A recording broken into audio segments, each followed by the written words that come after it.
दुआ मांगता हूँ की आदत छुड़ा मेरे मौला, गुनाहों की आदत छुड़ा मेरे मौला, मुझे नेक इंसान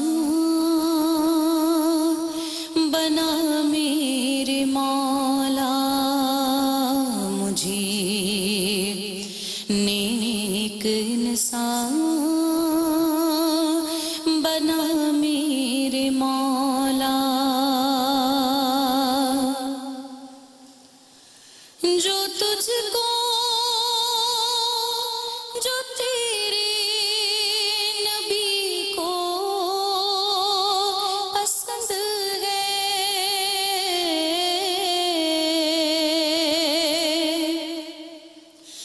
जो तुझको जो तेरे नबी को पसंद है, मुझे ऐसा बंदा बना मेरे मौला, मुझे ऐसा बंदा बना मेरे मौला, मुझे नेक इंसान बना मेरे मौला, मेरी साबिक़ा हर ख़ता मेरे मौला,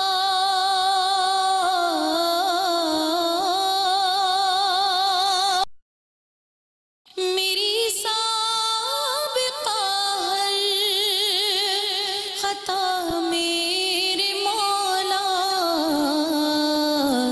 तू रहमत से अपनी मिटा मेरे मौला, तू रहमत से अपनी मिटा मेरे मौला, मुझे नेक इंसान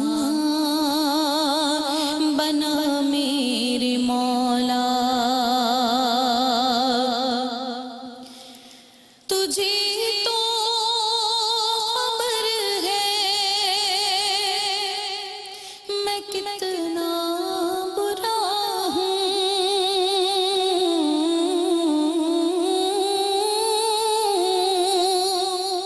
तुझे तो खबर है मैं कितना बुरा हूँ,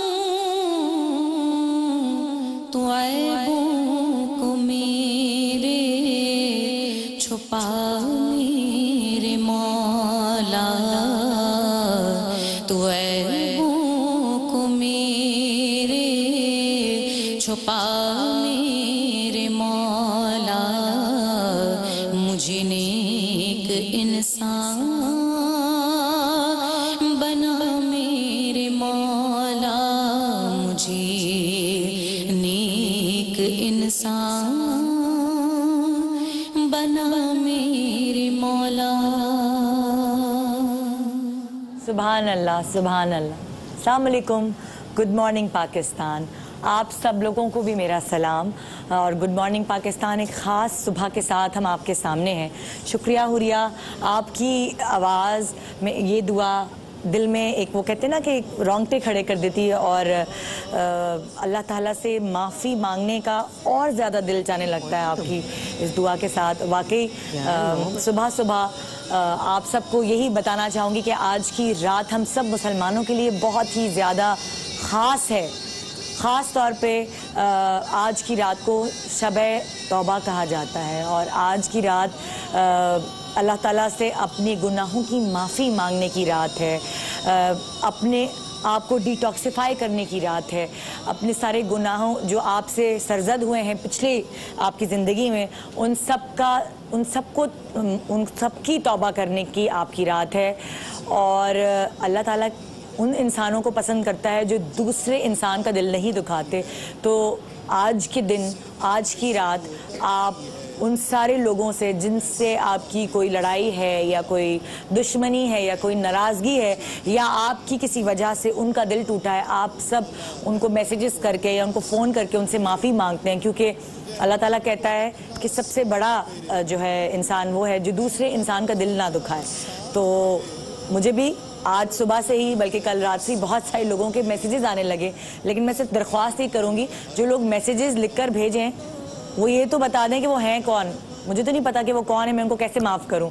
और मैं भी यहाँ आज ऑन स्क्रीन जितने भी मुझे लोग देख रहे हैं और जाने अनजाने में मेरी वजह से उनका दिल दुखा है, मैं ऑन स्क्रीन आप सब लोगों से माफ़ी चाहती हूँ। अल्लाह ताला मुझे माफ़ फरमाए। वो तो मेरी और अल्लाह की कनेक्शन है। अल्लाह के सजदे में जाके मैं अल्लाह ताला से माफ़ी मांगूंगी। लेकिन वो इंसान जिनका दिल मेरी किसी भी बात से दुखा हो, उन सब से मैं माजरत चाहती हूँ।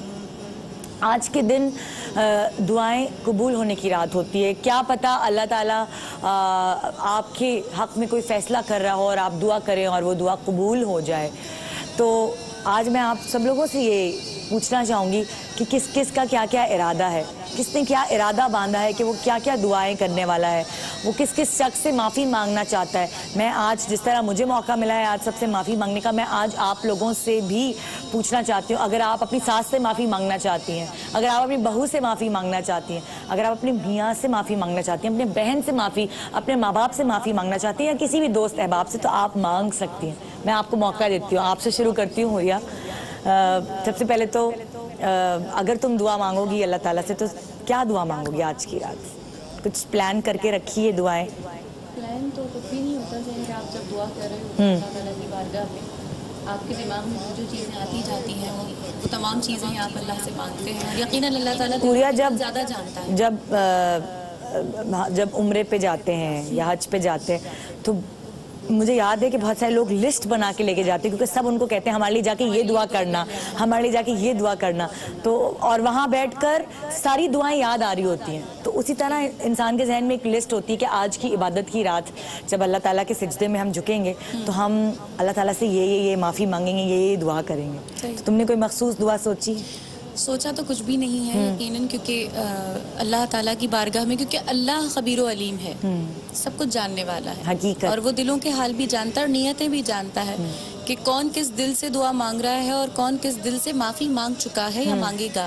अक्सर लोग सिर्फ ज़बानी कलामी कह रहे होते हैं, जी कहाँ सुना माफ़ कर देना। आज के दिन ज़्यादातर लोग इस तरह कहते। तो अक्सर लोगों का मजाक में जवाब होता है कहा क्यों था, ऐसा होता है। तो बात यह है कि इस चीज़ को मजाक में टालने के बजाय कोशिश ये करनी चाहिए कि बहुत ही ज़्यादा सदके दिल के साथ अगर आप किसी से माफ़ी मांगते हैं उसके अल्फाज अलग होते हैं। कुछ ऐसा हो कि 0 मीटर करें, अपने आप को 0 से शुरू करें, कोशिश सबसे माफ़ी मांगने के बाद बिल्कुल होना ही चाहिए, क्योंकि कहा जाता है नामा अमाल जाते भी हैं और लिखे भी जाते हैं। तो उसके लिए तो फिर बहुत ज़्यादा किसी खास शख्सियत से माफ़ी मांगना चाहती हूँ? नहीं, मैं खास शख्सियत से तो किसी से नहीं, तमाम ही लोगों से कि जिसको भी मुझे, क्योंकि मुझे नहीं पता कि मेरी किस बात का किस वक्त किसको बुरा लग गया। और बहुत सारी बातें आप नॉर्मल कह रहे होते हैं और अगले को पता नहीं किस तरह फील हो जाती है। अच्छा, मैं माफ़ी मांगती हूँ मैं सबसे। अच्छा, मैं यहाँ ऑडियंस से बैठी हुई है, माइक है किसी के पास?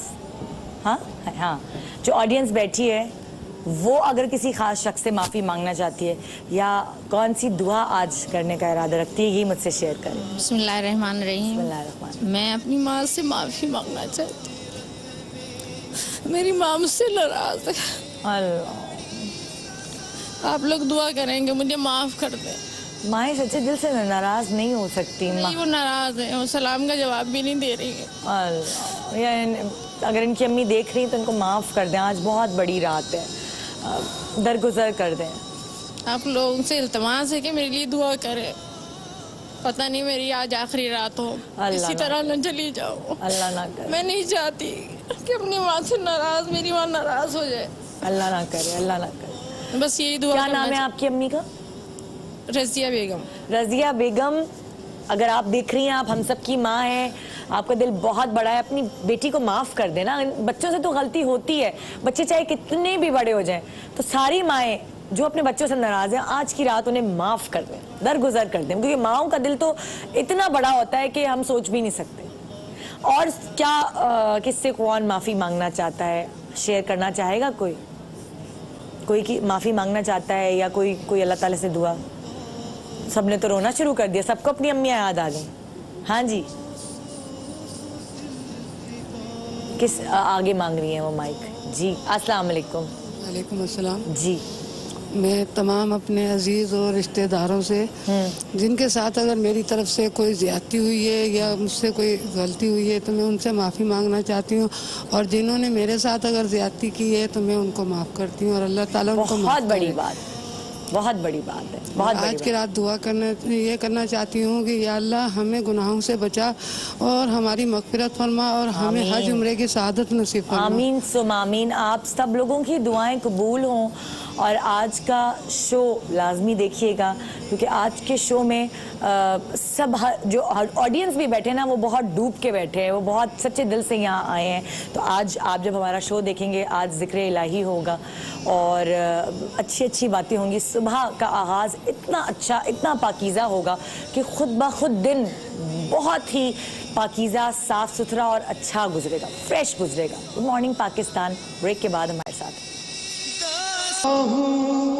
रहमत का है दरवाजा खुला, माहे शाबान की 15वीं शब है निजात की रात। उलमाए कराम इस शब इबादत करने पर जोर देते हुए कहते हैं कि इबादत का मकसद अल्लाह के हुजूर यकसुई के साथ खुद को पेश करके बेशुमार नेमतों से फैज़याब होना है।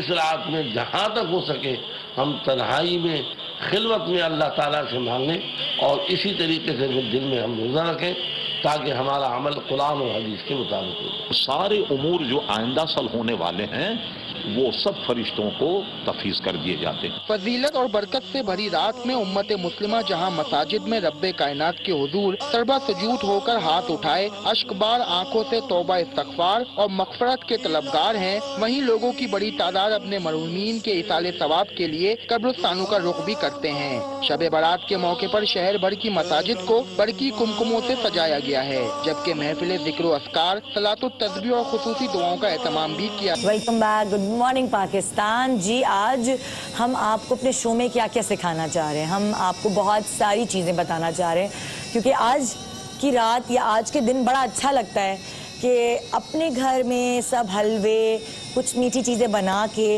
अपने पड़ोसियों के यहाँ या अपने रिश्तेदारों के यहाँ या कुछ ऐसे लोग जो आपको रास्ते में मिलते हैं, कहीं भी आप बंटवाते हैं, तो ये चीज़ बहुत अपनाइयत वाली लगती है। क्योंकि वेस्ट में तो आप एक दूसरे के पड़ोसियों को पता ही नहीं होता कि कौन एक दूसरे के करीब रहता है, बराबर में कौन रहता है। लेकिन हमारे यहाँ का ये जो ट्रेडिशन है, जो रिवाज है कि हलवे और इस तरह मीठी चीज़ें बना के दूसरे के घर भेजना, ये रिवाज मुझे बहुत अच्छा लगता है। ये बहुत अपनाइयत है ना, एक दूसरे का पड़ोस में रहने वालों का पता चलता है, अच्छा ये फलाने के घर से आया है।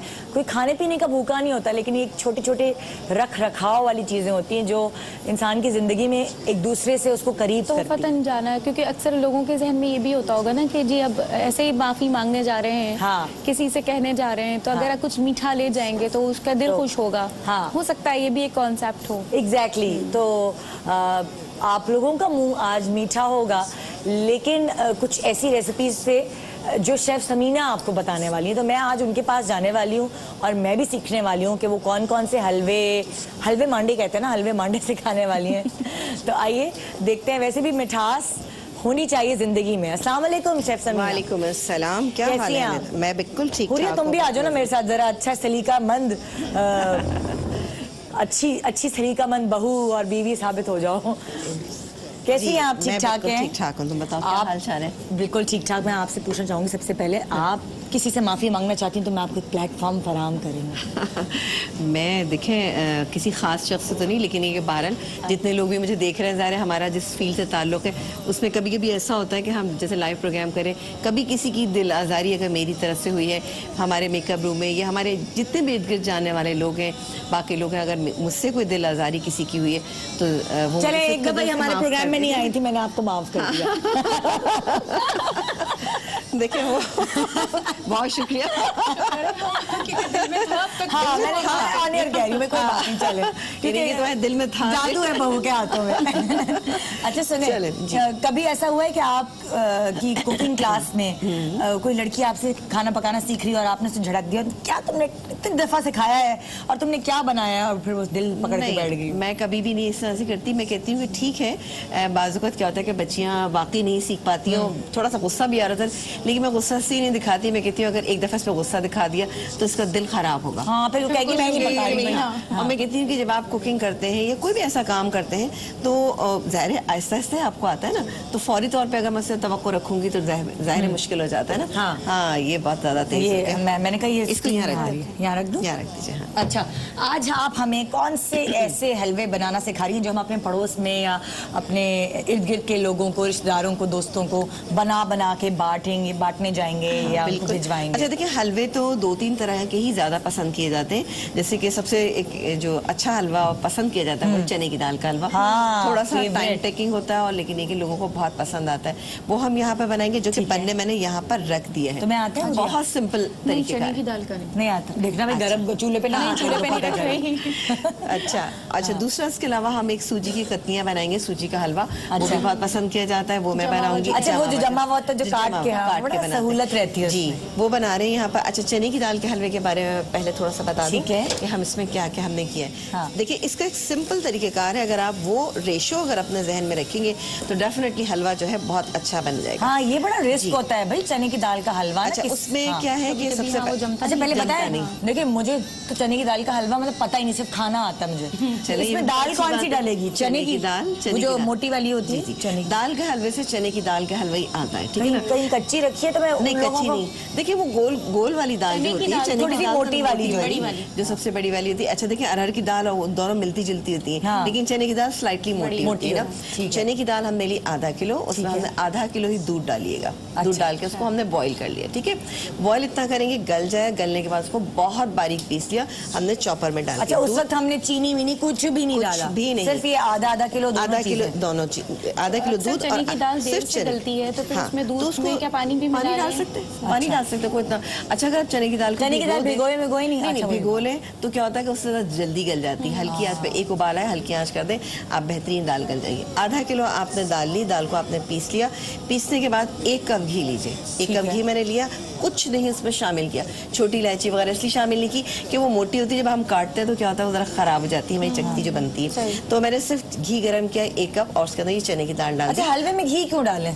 टेस्ट ज्यादा आता है क्या? नहीं, हलवे में तो ज़ाहिर भुनाई कैसे होगी? नहीं तो तेल नहीं डाल सकते? नहीं, देखिए तेल का ये होता है कि तेल भी आप डाल सकते हैं, लेकिन एक तो हलवा सही से जमेगा नहीं। दूसरी बात ये है कि जो मीठे हैं ना, वो अगर आप घी में ही बनाए तो देखिए आप कभी कभी तो बनाते हैं ना खुशबू की वजह से, उससे इसका सौंधापन भी बरकरार रहता है, अच्छी खुशबू। अच्छा, मुझे बताए जो रेशो आपने बताया, आधा किलो चने की दाल और आधा किलो दूध, ये और 1 कप घी। 1 कप घी, तो ये कितना बनेगा हमारा हलवा? अच्छा, फिर उसके अंदर हम आधा किलो चीनी डालेंगे। आधा किलो अगर आपके पास चने की दाल है तो आधा किलो ही आपने चीनी डाली। हम 10 घरों में बांट सकते हैं? कितने घरों में बांट? हाँ, बांटने को तो आप 20 घरों में छोटा भी बना सकती है, फिर वो ज्यादा घरों में बन जाएगा। आप 2-3 हलवे बनाते हैं जब बनाते हैं, जैसे एक सूजी का जो फूला हलवा जिसे कहा जाता है वो लाजमी बनता है घरों में। तो जैसे आपने 2 पीस उसके रखे, थोड़ा सा सूजी का हलवा रखा, थोड़ा सा सूजी की जो हम कतली बना रहे एक वो रख दी, तो एक प्लेटर तैयार हो जाता है। तो मैं कहती हूँ कि रिस्क है, थोड़ा भी किसी को जाएगा तो वो अच्छा रहेगा ना। ठीक है। तो अच्छा, उसके साथ कुछ लोग नमकीन चीजें भी बनाते हैं, अगर आप पुलाव वगैरह बनाते हैं, चने का पुलाव वगैरह बना ले, वो भी अच्छा रहता है। अच्छा, रेशो एक दफा रिपीट कर दूं, आपने कहा आधा किलो चने की दाल, आधा किलो दूध, आधा किलो चीनी और 1 कप घी। ठीक है, मुझे तो याद हो गया, तो मैं याद हो गया। बहुत आसान सा इसकी वो है। और इसमें हम डालेंगे तकरीबन ऐसा 1 टीस्पून, लेकिन लेवल जो है हमने पिसी हुई इलायची ली। ये देख लेना लेवल कितना होना चाहिए, पिसी हुई इलायची इस तरह से होना चाहिए, बहुत ज्यादा। अच्छा, नोट कर लें, लेवल भरा बना हो, क्लोज बनाए। मतलब एक देखिए यूं भी होता है, एक नहीं, ये फुल है ना भरा हुआ, ये वाला होना चाहिए, ये वाला लेना है। ठीक है ना? ठीक है। अच्छा, ये इसमें दाने हैं कि पिसे? वो भी सब छिलके और दाने दोनों पिसे हुए, पिस गए। बिल्कुल, दोनों चीजें पिस गई और ये हम इसके अंदर शामिल करें। अच्छा, ये हम किस उस पे फौरन भी डाल सकते हैं, फौरन भी डाल सकते हैं, एंड में भी डाल सकते हैं, क्योंकि ये पिसा हुआ है। सुना ये हलवा बड़ा भूनना पड़ता है? जी जी बिल्कुल भूनना पड़ता है। और ये भी कितनी देर तक भूने? अभी मैं सबको बुलाऊंगी यहाँ से, जब तक इसका कलर लाइट ब्राउन ना हो जाए, गोल्डन ब्राउन करना है। चलो भाई, कौन पहलवान है यहाँ पे? पहलवानी की बिल्कुल जरूरत नहीं। देखिए आप घर में बनाए ना, मैं आपको एक तरीकेकार इसका बताती हूँ। हाँ। जब आप घर में बना रहे हैं, अब जैसे आपने सुबह बनाना शुरू किया, आप बनाए और धीमी आंच पर रख दें, आप अपने काम को भी जारी रखें और थोड़ी देर बाद आए तो चम्मच चला। घर के हर फर्द से कहे कि आओ और चम्मच चला के चले। अच्छा फिर होता है चला लें ऐसा ना, थोड़ी देर बाद आवाज है जी जल गया। हल्की आंच रखें ना, तेज आंच आप बिल्कुल लग भी जाता है। जी बिल्कुल। इसकी वजह ये होती है कि इसमें दूध से हम इसको पकाते हैं और दाल बिल्कुल पिसी हुई है तो जरूर थोड़ी बहुत लगती है। ठीक है। अच्छा जब क्या कहती हैं कि अगर इसको ये पकते हल्की आंच पे इसको कितने घंटे लग जाएंगे? और जबरदस्त अगर हल्की आंच पे बनाएंगे तो एक घंटा लगेगा। हाँ। 45 मिनट 1 घंटा लगता है, इससे ज्यादा टाइम नहीं लगता हलवा बनने में। अच्छा। आप परेशान ना हो, हलवा बनाना कोई मुश्किल काम नहीं है, बहुत जल्दी। अच्छा अगर जरा बड़े देगचे में भी बना रहे हो तो भी घंटे में बन जाएगा या 2 घंटे लग जाएंगे? नहीं देखिए आधा किलो के लिए तो ये बिल्कुल काफी है। अच्छा हाँ बिल्कुल काफी। आधा किलो में से चीनी भी डालेंगे, आप देखिएगा परफेक्ट हलवा जो है वो बन जाएगा हमारा। लेकिन जैसे घरों में 1-1 किलो 2 किलो 3 किलो, तो आपने जितना मैंने इसमें चीनी बताई ना, आधा किलो में आधा किलो चीनी आपने लाजमी। 1 किलो बना रहे 1 किलो चीनी, 5 किलो बना रहे 5 किलो। आइडिया आ गया। ये एक आइडियल इसका वो है। और दूध का मेजरमेंट भी उसी हिसाब से आप करते रहेंगे। दूध आप थोड़ा कम भी कर दें, कोई इतना इशू नहीं। पानी थोड़ा, लेकिन पानी बहुत ज्यादा ना करें, क्योंकि पानी आप कर देंगे तो दाल टेस्ट खराब हो जाएगा। हलवा भुनने में देर लगती है उसमें ना, तो ये भुन रहा है यहाँ पे। अच्छा दूसरा हम बना रहे हैं सूजी की कतलियाँ, जिसके लिए मैंने यहाँ पर सूजी को पहले से भून लिया है। ठीक है ना। ये मेरे पास मैंने यहाँ पर थोड़ा थोड़ा मैं बना रही हूँ, और लेकिन आप अपने घर में जब बनाएंगे तो आप अपने हिसाब से बनाइएगा। एक सूजी भून के इस कलर की होनी चाहिए, इस कलर की, बहुत लाइट कलर है, ज्यादा नजर आ रहा है किसी को? गोल्डन, ये लाइट सा बिल्कुल कलर। और ये सूजी आपने कितनी ली थी? ये मैंने ली है 1 पाव सूजी। 1 पाव सूजी, ठीक है ना। कुछ किचन में जाती हो कि नहीं जाती हो? अच्छा 1 पाव सूजी मैंने ली थी और उसमें तकरीबन मैंने 1 पाव ही चीनी ली। अच्छा 1 पाव चीनी में सिर्फ आप आधा कप पानी का डालिएगा और उसका शीरा बनाना है जरा गाढ़ा सा, ठीक है ना। लेकिन अभी ये शीरा आप पहले से बना रही हैं? हाँ 2 तार का शीरा बनाना है। कितना आपने चीनी इसमें डाली? इसमें 1 कप हमने चीनी ली थी और 1 कप आधा कप इसमें मैंने पानी डाला था। और इसका बहुत गाढ़ा रखना है। आप याद करें। जी बिल्कुल। ये 1 पाव सूजी 1 पाव चीनी, ठीक है बराबर है, ये भी बिल्कुल बराबर है। अच्छा इसमें जाएगा 1 कप के करीब हम शामिल करेंगे पिसा, ये नारियल है ना। हाँ 1 कप पिसा हुआ नारियल। जब आप सूजी भून लेंगे तब डालेंगे, तब डालना है आपने ना। और ये है ये पाउडर मिल्क ना, ये भी आपने 1 कप ही लेना है। ठीक। मैं इसको नाप लेती हूँ। हम भी देखो घुस के सीख रहे हैं ना किसी तरह। हाँ नहीं बिल्कुल अच्छी बात है। देखिए फिर बनाएंगी कैसे अगर आप सीखेंगे। 1 कप ये देखिए, ठीक है ना। ये हो गया 1 कप, ये भी मैं इसके अंदर शामिल करूंगी। अच्छा अब इन तीनों चीजों को मैं तो सोच रही हूँ अपने बच्चों के साथ मिलकर जो है ना वो बनाऊंगी, अभी तक बच्चों के भी इस चीज का की मतलब आदत हो, पता चले क्या है रात को क्या होता है। प्रैक्टिकली बच्चों को समझाना पड़ता है, वरना बच्चों के जहन में नहीं बैठती। और वो बच्चों से बटवाया भी इसीलिए जाता है ताकि उनको पता चले इस रात की अहमियत क्या है हम मुसलमानों की जिंदगी में। अच्छा ये मिल गया। इसी में मैं डालूंगी 1/2 टीस्पून मैं छोटी इलायची का पाउडर। ये भी हमने इसी में शामिल कर लिया, मिला के हम रख लेंगे। अच्छा इसको भूनने के बाद आप ड्राई उसमें शामिल नहीं, बिल्कुल चीजें चूल्हे में नहीं शामिल की। यहाँ पे शीरा बना रही, शीरा भुनाई आपने पहले की हुई है। जी भुनाई की हुई, वो भी सिर्फ सूजी की। 2 तार के शीरे का किस तरह से पता चलता है जब आप इस तरह से करते हैं।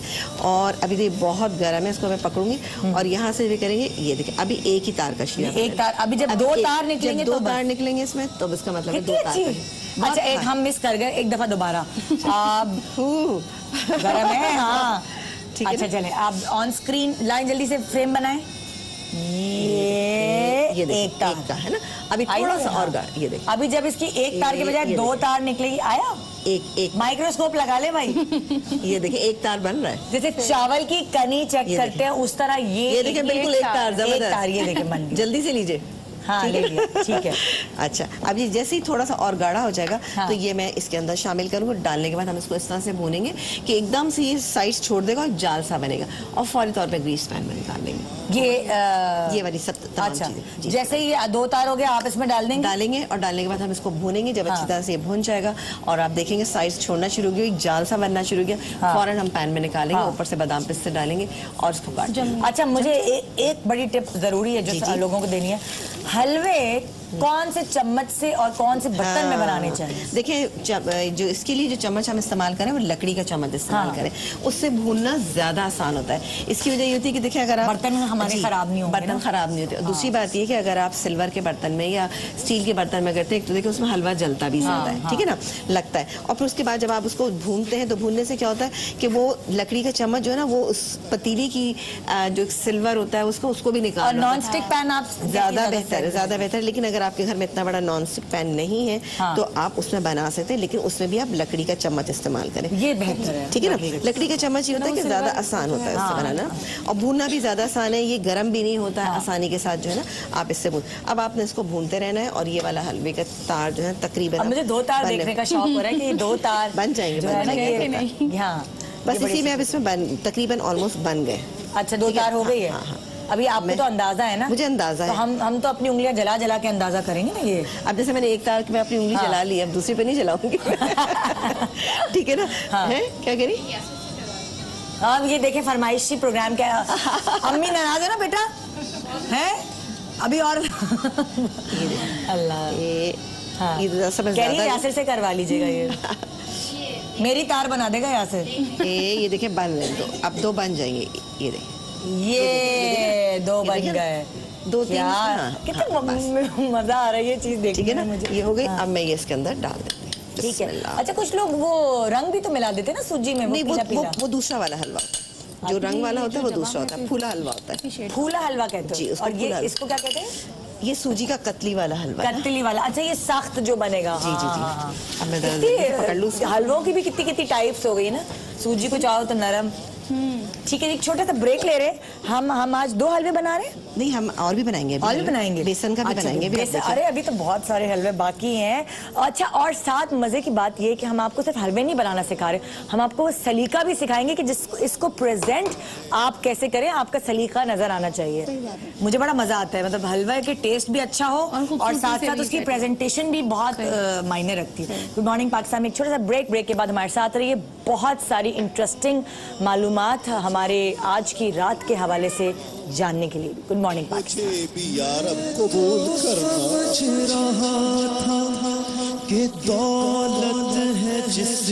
Welcome back, good morning Pakistan.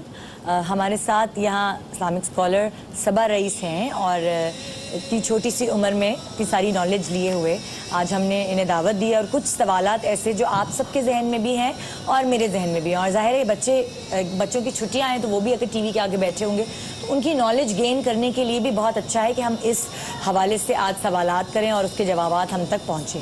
हमारे साथ सबा तो हैं ही, और हुरिया भी हैं, समीना आपा भी हैं, और अभी हमें ज्वाइन इन किया है नाहिद आपा ने। अस्सलाम वालेकुम। वालेकुम सलाम।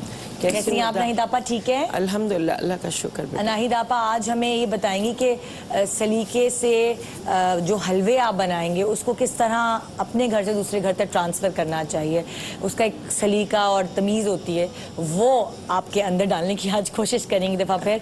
लेकिन अभी हमारे साथ शामिल हैं उन सारी बातों में जो हम सबा से पूछने वाले हैं। सबा, मेरा पहला सवाल जो है वो ये है कि शबान के महीने की फजीलत क्या है, उसके बारे में थोड़ा सा डिफाइन करें, बताएं। अऊज़ु बिल्लाहि मिनश शैतानिर रजीम, बिस्मिल्लाहिर रहमानिर रहीम। कुरान करीम में अल्लाह तबारक व तआला ने इरशाद फरमाया, व रब्बुका यखलुकु मा यशाउ व यख्तार, यानी अल्लाह तबारक व तआला हर चीज़ को अपनी जो चीज़ चाहता है वो पैदा फरमाता है और फिर उसमें इंतखाब फरमाता है। तो इसकी वजाहत में गुनियतुत तौलिबीन में ये बात दर्ज है, गुनियतुत तौलिबीन एक किताब का नाम है, उसमें ये बात दर्ज है कि अल्लाह तबारक व तआला ने तमाम चीज़ों में से जो भी चीज़ें तख्लीक फरमाई उसमें से कुछ ना कुछ इंतखाब फरमाया। तो उसमें फिर फरमाया गया कि मलाइका में से जिब्राइल अमी को मुंतखब फरमाया, इसी तरह रसूल में से रसूलुल्लाह सल्लल्लाहु अलैहि वसल्लम का इंतखाब फरमाया, और शहरों में से मक्का मुकर्रमा को मुंतखब फरमाया, इसी तरह महीनों में से शाबान के महीने को मुंतखब फरमाया। और सरकार अलैहिस्सलातु वस्सलाम ने इसकी वजाहत इस तरह बयान फरमाई कि इबादत की कसरत की जाए इस महीने में। तो इबादत की कसरत करने से और फिर सालिहीन का भी अमल यही मिलता है, सहाबा कराम का भी अमल यही मिलता है। इस महीने में ज़्यादा से ज़्यादा इबादत करनी। सरकार अलैहिस्सलातु वस्सलाम ने कसरत से इबादत का एहतमाम फरमाया, ठीक है, और वजाहत फरमाई कि इस महीने से गाफिल न रहो बल्कि इसमें इबादत का एहतमाम करो। और जो माह शाबान में इबादत की जाएगी तो वो रमज़ान में उसका असर नजर आता है। यानी देखें, जब पहले से आदत बन जाएगी इबादत की तो जाहिर है कि फिर वो मुश्किल नहीं होती बिल्कुल इबादत में। तो इसलिए तैयारी का महीना है रमजान की, तो इसलिए जी इसलिए सरकार अलैहिस्सलातु वस्सलाम पूरे शाबानुल मुअज़्ज़म के रोजे रखा करते थे। हज़रत आयशा रज़ियल्लाहु ताला अन्हा से रिवायत है, फरमाती हैं कि सरकार अलैहिस्सलातु वस्सलाम बकसरत रोजे रखा करते थे शाबान में। ऐसा लगता कि गोया अब रोजे ही रखते रहेंगे और उसको मुनक़ते नहीं करेंगे, और ये रोज़ों का सिलसिला ले जाकर रमज़ानुल मुबारक से जोड़ दिया। माशाल्लाह। शब बारात की फजीलत के बारे में कुछ बताएं। आज की रात है, शब तौबा भी जिसे कहा जाता है। शब तौबा भी यकीनन इसको कहा जाता है। इसकी फजीलत के हवाले से ये है कि सरकार अलैहिस्सलातु वस्सलाम इस रात में इबादत फरमाया करते थे, और हज़रत आयशा रज़ियल्लाहु ताला अन्हा से मनक़ूल है कि हुज़ूर अलैहिस्सलातु वस्सलाम बिस्तर मुबारक पर मौजूद ना थे निस्फ़ शाबान को। तो फरमाती हैं कि मैं तलाश करने के लिए सरकार अलैहिस्सलातु वस्सलाम को उठी तो मेरा हाथ सरकार अलैहिस्सलातु वस्सलाम के कदम शरीफ पर लगा, और सरकार अलैहिस्सलातु वस्सलाम को मैंने देखा कि सजदे की हालत में है। और फिर हुज़ूर अलैहिस्सलातु वस्सलाम इसी तरह इबादत फरमाते रहे, कभी क़याम फरमाते, कभी सजदा फरमाते। इसी हालत में पूरी रात सरकार अलैहिस्सलातु वस्सलाम ने गुजार दी। अब उसके बाद सरकार अलैहिस्सलातु वस्सलाम यानी जिस तरह क़याम फरमा रहे थे तो फरमाती हैं कि ऐसा लगता कि हुज़ूर अलैहिस्सलातु वस्सलाम के कदम मुबारक सूज गए हैं। तो सरकार अलैहिस्सलातु वस्सलाम ये क़याम की कैफियत थी और ये नमाज की कैफियत थी कि इस तरह क़याम फरमाते कि कदम मुबारक सूज जाया करते थे। ख़ास तौर पर निस्फ़ शाबान में इसका एहतमाम फरमाते। तो हज़रत आयशा रज़ियल्लाहु ताला अन्हा फरमाती हैं कि मैंने हुज़ूर अलैहिस्सलातु वस्सलाम से ये अर्ज़ किया, या रसूलुल्लाह सल्लल्लाहु अलैहि वसल्लम, आप पर मेरे माँ बाप कुर्बान हो। आप अलैहिस्सलातु वस्सलाम के तो अगले पिछले तमाम गुनाह मिटा दिए गए, तो आप अलैहिस्सलातु वस्सलाम क्यों इतनी ज़्यादा फिक्र क्यों फरमाते हैं? फरमाते हैं कि मैं अपने रब का शुक्रगुजार बंदा ना बनूं। तो गोया ये शुक्रगुजारी का इजहार है, ये तौबा और इस्तिग़फ़ार करना ये शुक्रगुजारी का इजहार है, और ये इस वजह से है कि इस शाबान की फजीलत, इस माह, इस दिन की फजीलत लोगों पर जाहिर हो जाए। अच्छा, इस रात में तौबा करने का, इस्तिग़फ़ार करने की अहमियत ये भी ज़रा बताइए लोगों को कि आज की रात कितनी अहम है। अगर लोग माफ़ी मांगे वैसे तो अल्लाह ताला से रोज़ ही माफ़ी मांगनी चाहिए कि रोज़ ही हमसे कोई ना कोई गुनाह सरजद हो रहा होता है, लेकिन इस रात ख़ास माफ़ी मांगने की अहमियत पे ज़रा रोशनी डालें। देखिए, हज़रत हसन बसरी रहमतुल्लाहि ताला अलैह से रिवायतें फरमाते हैं कि मुझे 30 सहाबाए कराम ने इस रात में इबादत करने, सलातुल खैर पढ़ने के मुतालिक बयान फरमाया। उसके बाद बयान फरमाते हैं कि ये नमाज पढ़ने वाला यानी सलातुल खैर जो पढ़ता है उसके लिए उसकी वजाहत बयान फरमाई कि इस नमाज को पढ़ने वाले की जानिब अल्लाह तबारक व तआला 70 मरतबा निगाह रहमत फरमाता है, नज़र रहमत फरमाता है, और हर मरतबा नज़र रहमत फरमाने में 70 ख़ताएँ मुआफ़ फरमाता है। और सबसे पहली ख़ता उसमें यह है कि गुनाहों की बख्शिश कर दी जाती है। तो गोया अल्लाह तबारक व तआला की जानिब से ये बख्शिश का सिलसिला जारी व सारी रहता है सुबह तुलू होने तक।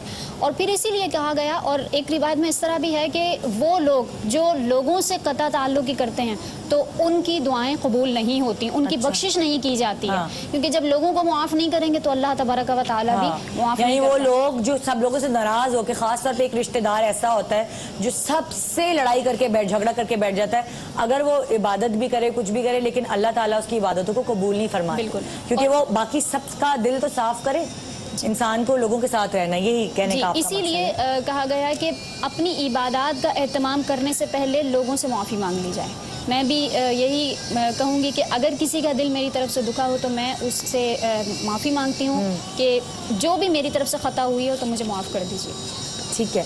अच्छा, ये बताइए कि इस रात सलातुल तस्बीह पढ़ने की जो फजीलत है उसके हवाले से बताएं, और वो तस्बीह अगर पढ़ी जाए तो किस तरह पढ़ी जाए? सलातुल तस्बीह और इसके अलावा दीगर जो नफिल नमाज़ें इस रात में पढ़ी जाती हैं उनका यही हुक्म है कि मुस्तहब है, अगर पढ़ा जाए तो बहुत अच्छी बात है, बाइस सवाब है, सरकार अलैहिस्सलातु वस्सलाम की सुन्नत मुबारका है। लेकिन अगर कोई नहीं पढ़ पाता तो उस पर तान ना किया जाए। अगर किसी भी वजह से किसी की इबादत रह जाती है तो उस पर तान ना किया जाए। अलबत्ता बहरहाल सलातुल तस्बीह के हवाले से थोड़ी सी वजाहत बयान कर दूं कि इसमें 75 मरतबा हर रकत में तस्बीह की जाती है, सुब्हानल्लाहि वल्हम्दुलिल्लाहि वला इलाहा इल्लल्लाहु वल्लाहु अकबर। और ये तस्बीह, इसका तरीका ये होता है कि सूरह फातिहा से कबल पढ़ी जाती है 15 मरतबा, उसके बाद जब अपनी सूरह फातिहा और उसके बाद 3 जो आयात मिला ली जाती हैं या फिर कोई सूरत मिला ली जाती है उसके बाद 10 मरतबा, उसके बाद हर रुकन को अदा करते हुए 10-10 मरतबा ये तस्बीह पढ़ी जाती है। और हर रकत में ये 75 मरतबा इस तरह हो जाती है। अच्छा। तो इस ये आम नमाज, आम रूटीन में भी इस नमाज को पढ़ने का बहुत सवाब है, और फिर इस रात में तो बदरजा वाला उस सवाब को बढ़ा दिया जाता है। लेकिन इस हवाले से एक बात मैं अर्ज़ करना चाहूँगी कि ये नफली इबादात, ये तमाम इबादात जितने भी नवाफिल हमें मिलते हैं, ज़ाहिर सालिहीन से मनक़ूल हैं, तभी हम तक पहुँचे हैं। लेकिन इनके लिए इस बात का ख्याल किया जाए कि ये इन नमाज़ों का एहतमाम वही करे जिसके फ़राइज़ मुकम्मल हो। क्योंकि हर चीज़ की एक तरतीब होती है, एक तसलसल होता है, एक सिलसिला होता है। तो शरई अहकाम की तरतीब यह है कि पहले फ़राइज़, उसके बाद वाजिबात, उसके बाद सुन्नत मौक्कदा, फिर गैर मौक्कदा, फिर उसके बाद जाकर मुस्तहब का दर्जा आता है। अच्छा। तो हमारे यहाँ क्या होता है ख़ास तौर पर ख़वातीन में कि मुस्तहबात की तरफ तो तवज्जो होती है, और जो फ़राइज़ हैं वो मुकम्मल नहीं होते। तो सबसे पहले फ़राइज़ की फ़िक्र की जाए, और इनकी जगह ये जो नफली नमाजें होती हैं, इनकी जगह भी अपने फ़राइज़ अदा कीजिए। अल्लाह तबारक व तआला की बारगाह से ये उम्मीद है कि फ़राइज़ भी अदा हो जाएंगे और नफिल इबादत का सवाब भी मिल जाएगा। अच्छा, आज की रात इबादत करने वालों के दर्जात के हवाले से कुछ पता है? जी, सरकार अलैहिस्सलातु वस्सलाम ने इसकी वजाहत बयान फरमाई कि इस रात में अल्लाह तबारक व तआला आसमान दुनिया पर तजल्ली फरमाता है, यानी करीब हो जाता है अपने बंदों के, उसकी रहमत करीब हो जाती है, अपने बंदों को घेर लेती है। और फिर इसी तरह फरमाया कि बनु कल्ब की बकरियों के बालों से भी ज़्यादा लोगों की मग़फ़िरत कर दी जाती है। तो गोया इस रात में इबादत करना, फिर उसके अलावा अल्लाह तबारक व तआला की बारगाह में तौबा इस्तग़फ़ार करना, ये खुद सुन्नत मुबारका से साबित है। ठीक है। अच्छा, 14 और 15 शबान के रोज़े रखने की क्या फजीलत है, उसके बारे में भी जी, इसका भी हुक्म यही है कि मुस्तहब होते हैं। हाँ। अगर रखें तो कार सवाब है। सरकार अलैहिस्सलातु वस्सलाम ने फरमाया कि इन अय्याम में अल्लाह तबारक व तआला आमाल नामे फरिश्तों के सुपुर्द कर देता है। तो जब ये आमाल नामा, हुज़ूर अलैहिस्सलातु वस्सलाम ने फरमाया कि मैं ये चाहता हूँ कि मेरा आमाल नामा उसमें जब मलकुल मौत, जब उसमें जो मलकुल मौत को दिया जाए और उसमें मेरी मौत का नविश्ता लिखा हो, तो उस वक्त हो जब मैं रोज़ेदार हूँ।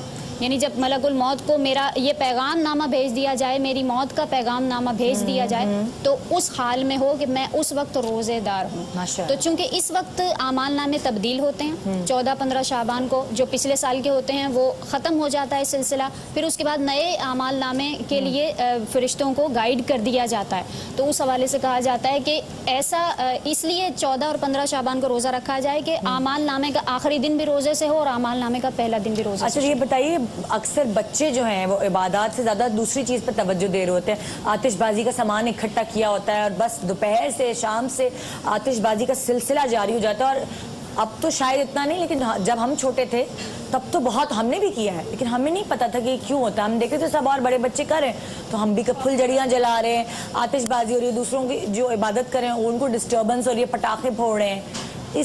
ये क्या है, कहाँ से शुरू हुआ, कैसे आ गया ये? देखिए, इसकी जो आतिशबाजी की जो असल मिलती है वो हज़रत इब्राहीम अलैहिस्सलाम को जब आग में डाला गया तो नमरूद की फ़ौज ने, जब वो आग बुझ गई अल्लाह तबारक व तआला के हुक्म से और गुलजार हो गई, तो उस आग को मज़ीद भड़काने के लिए कि ये आग जले और हज़रत इब्राहीम अलैहिस्सलाम को कोई ज़रर पहुँचे माज़अल्लाह, इसलिए नमरूद की फ़ौज ने उसके अंदर आग, जो नार वो कहते हैं ना, अनार की तरह से जो होते हैं, वो डाले उसमें। अच्छा। ताकि वो आग भड़के उसके अंदर और उनको ज़रर पहुँचे। तो गोया ये उस वक्त से शुरू हुआ। तो अब देख लें कि ये अमल करने वाला किन की पैरवी कर रहा है, जबकि सरकार अलैहिस्सलातु वस्सलाम इबादत का हुक्म फरमा रहे हैं इस रात में। और फिर देखें कि उलमाए किराम ने इसकी वजाहत बयान फरमाई कि ये काम करना, यानी शादी के मौके पर या इस तरह से लहव के तौर पर कि जिसका कोई मकसद ना हो, दुनियावी कोई फ़ायदा ना हो, दीनी कोई फ़ायदा ना हो, ऐसी सूरत हाल में आतिशबाजी करना, इस तरह के लहव काम करना, ये हराम है। और अल्लाह तबारक व तआला इसके ऊपर अजाब नाजिल फरमाता है। और माल का ज़ाया करना भी है। अच्छा। यानी इसराफ जिसको हम कहते हैं कि इसराफ और लहव ये होता है कि जिसमें ना दीन का फ़ायदा जला रहे होते हैं और ना दुनिया का कोई फ़ायदा हो।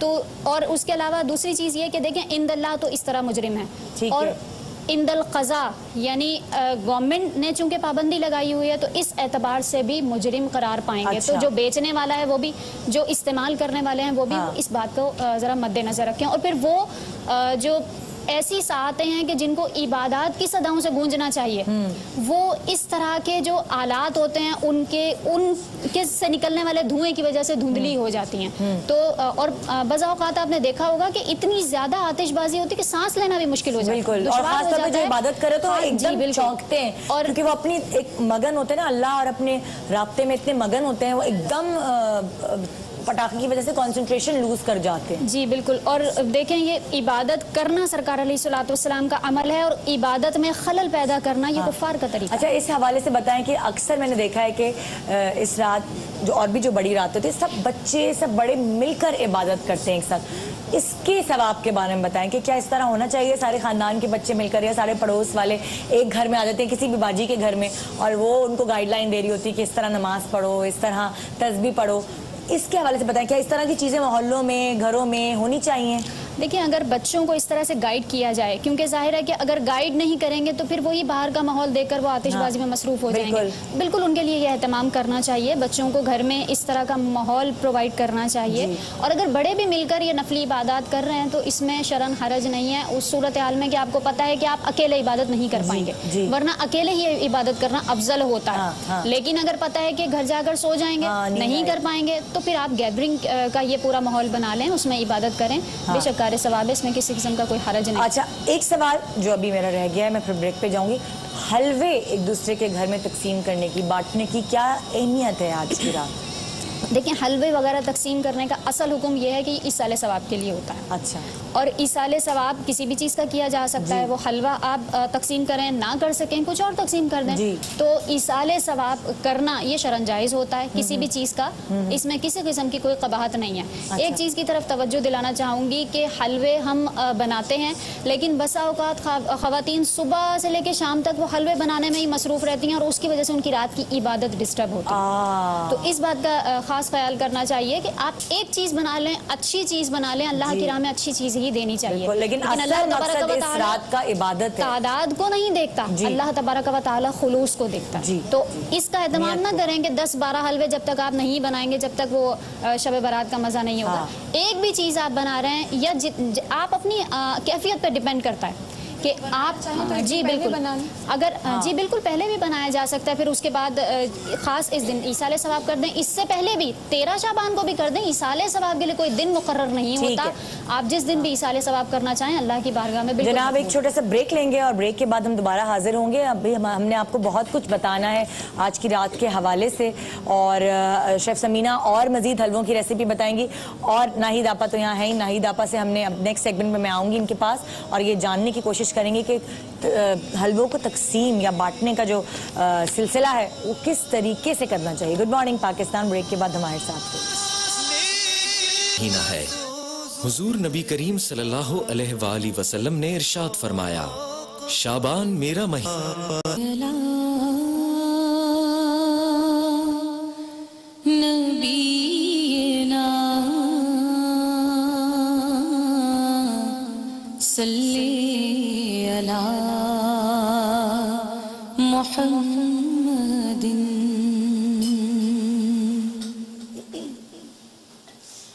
हाजिर है दरे दौलत पे गदा, हाजिर है दरे दौलत पे गदा, सरकार तवज्जो फरमाए, सरकार तवज्जो मोहताज नजर है हाल मेरा, मोहताज नजर है हाल मेरा, सरकार तवज्जो फरमाए, सरकार तवज्जो फरमाए। मैं करके सितम अपनी जान पर,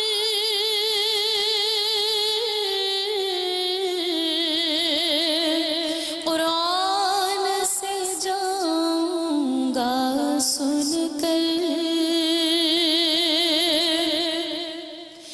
मैं करके सितम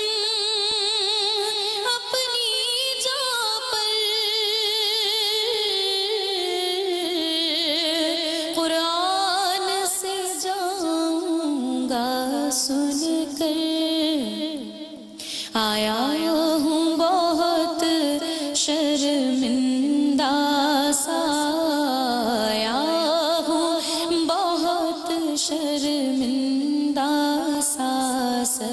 सरकार तवज्जो फरमाए, सरकार तवज्जो फरमाए। और आंसू आंसू है फरियादी,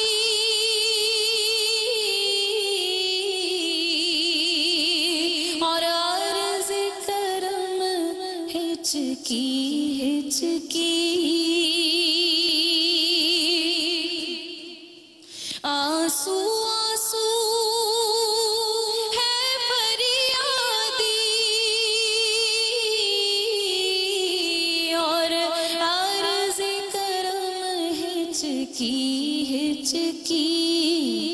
धड़कन धड़कन देती है सदा, धड़कन धड़कन देती है सदा। सरकार तवज्जो फरमाए, सरकार तवज्जो फरमाए। और एक मैं ही नहीं पूरी उम्मत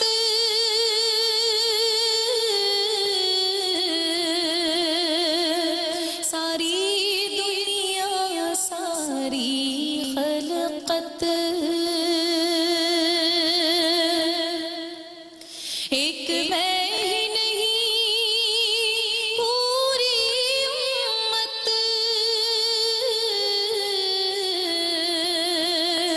सारी दुनिया सारी खलकत।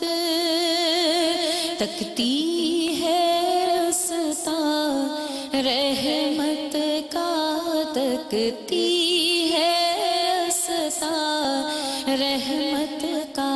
सरकार तवज्जो फरमाए, सरकार तवज्जो फरमाए। मोहताज नजर है हाल मेरा, सरकार तवज्जो फरमाए, सरकार तवज्जो फरमाए। सुभान अल्लाह, सुभान अल्लाह।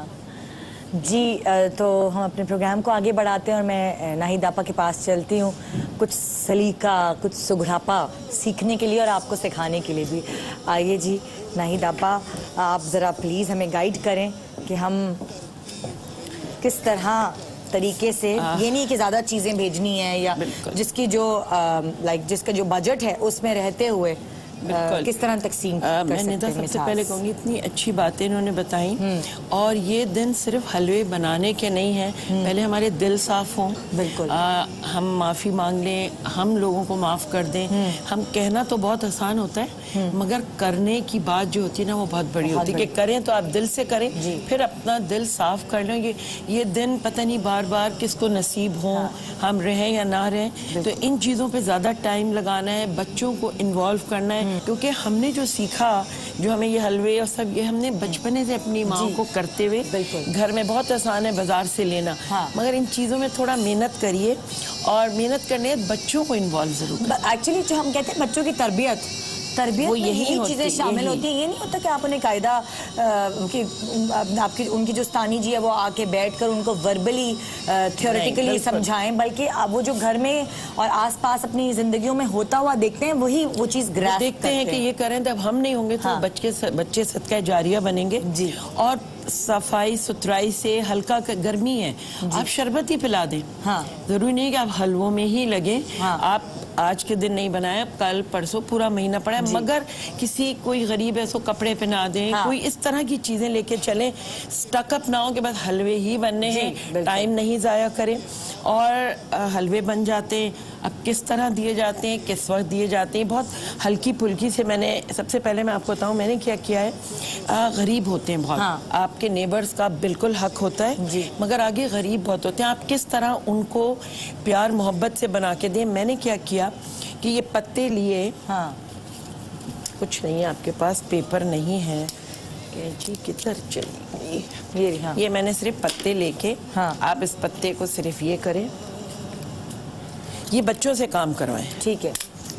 ये आपने एक ये पत्ता, ये मैंने ये देखी, और पराठे में ही आपने हलवा रोल किया, और आपने उसको रोल करने के बाद आप इसमें ही ये रख दें, रोल बना के, और ये बना के एक टोकरी डीप सी ले, उसमें ये भर दें और बच्चों को कहें सब जगह बांट के आ जाओ। हाँ। नेबर्स ने भी अगर आप चाहें दे सकते हैं, मगर एक खास बात ख्याल रखें, जब आप पराठे बनाएं, हाँ। तो वो ऐसे सख्त ना हो कि जब आप किसी को दें तो वो चबा ना सके। प्लीज नरम रोटी हो, रोटी हाँ। ज्यादा बेहतर होती है। और ये आपने एक टोकरी छोटा रख के, ज्यादा बड़ा नहीं, हाँ वो नहीं रखें बिल्कुल। आपने ये कर लिया। दूसरा, बच्चों को इन्वॉल्व करें।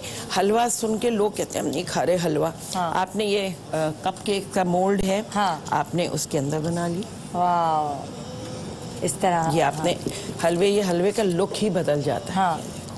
ये मतलब लाइक थोड़ा थोड़ा भी सब चख लेंगे, सबको आप घर पे भी और बांटें तो आप एक तरीके से, वही एक प्लेट में हलवा बन रहा है और हलवा इस तरह दिया जा रहा है, इस तरीके से आप कर सकते हैं। हाँ, साथ तस्बीह रख दिए, हाँ ये मैंने, हाँ एक पत्ता रख दिया, आपने ये कर दिया।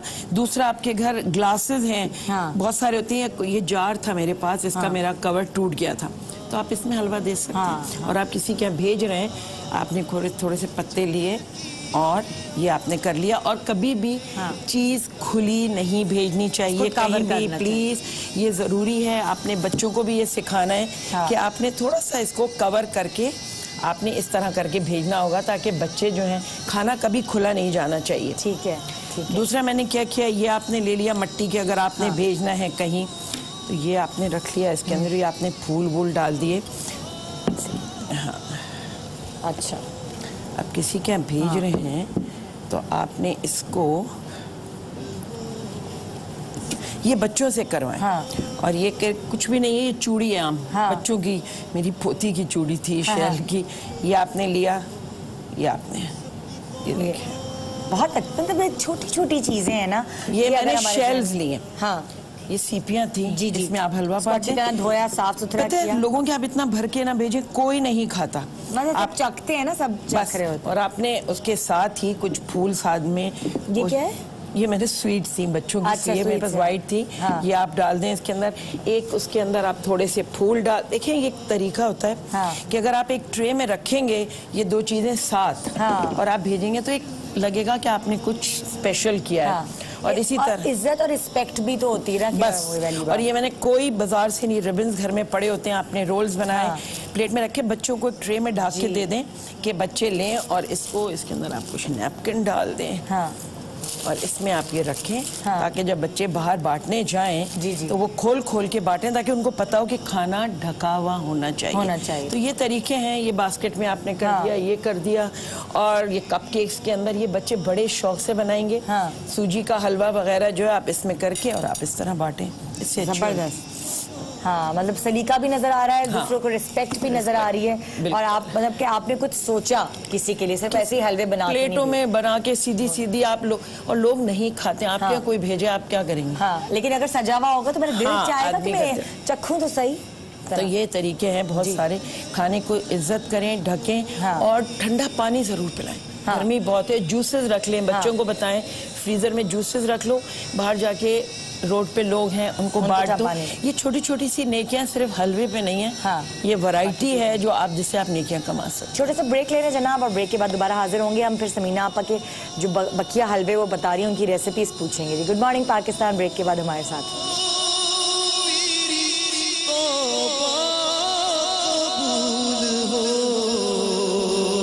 शाबान में नबी करीम सल्लल्लाहु अलैहि वसल्लम का पसंदीदा अमल।